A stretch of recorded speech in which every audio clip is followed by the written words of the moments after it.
இப்போ ஒரு வேளை மனு கொடுத்தோம், மனு கொடுத்து அவங்க எஃப்ஐஆர் போடல அப்படின்ற பட்சத்தில் எஃப்ஐஆர் போடுறதுக்காக முதல் நிலையாக வந்து நம்ம வந்து அந்த மேல் அதிகாரி அந்த காவல் நிலையம் வந்து எதில் வருது, மாவட்ட கண்காணிப்பாளருக்கு வருதா, கீழே வருதா, அல்லது வந்து காவல் ஆணையர் கீழே வருதா அப்படின்னு பார்த்துட்டு நம்ம மேல் அதிகாரிக்கு வந்து புகார் மனு வந்து இன்னொரு புகாரோடு சேர்த்து அனுப்பிச்சிடலாம். இந்த புகாரையும் இணைச்சி ஒரு மனு கொடுத்துடலாம். இந்த இடத்துல வந்து புகார் கொடுத்துருக்கோம், இந்த சம்பவம் தொடர்பாக சம்மந்தப்பட்ட நபர் மேலே எந்த ஒரு குற்ற வழக்கு வந்து பதியப்படவில்லை அப்படின்னு சொல்லிட்டு அது வந்து அதை வந்து நம்ம ரிஜிஸ்டர் போஸ்ட்லேயே அல்லது நேரிலே போய்ட்டு கொடுக்கலாம். நீங்கள் ரிஜிஸ்டர் போஸ்ட்டில் நம்ம அனுப்புகிற மாதிரி இருந்தால் அதுக்கு அக்னாலஜ்மெண்ட் கார்டு வரும், அது நம்மக்கிட்ட இருக்கும்.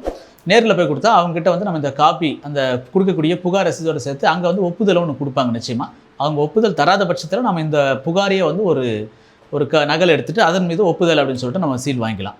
இது வந்து நமக்கு ஒரு 14 நாள் குறைஞ்சபட்சம் ஒரு கேப் விடணும். நம்ம கொடுத்துட்டு அதன் பிறகு ஒரு 14 நாள் கேப் விட்டு ஒரு 15 நாளுக்கு பிறகு நாம் வந்து அதுக்கான எஃப்ஐஆர் போட்டிருக்காங்களான்னு பார்த்துட்டு போடாத பட்சத்தில் அடுத்த நிலையில் வந்து நீதிமன்றம் போயிடணும். அதாவது மேஜிஸ்ட்ரேட் நீதித்துறை நடுவர்னு சொல்லக்கூடிய அந்த நடுவர் இல்லம் போயிட்டு இதை வந்து முறைப்படியாக வந்து முறையிடலாம்.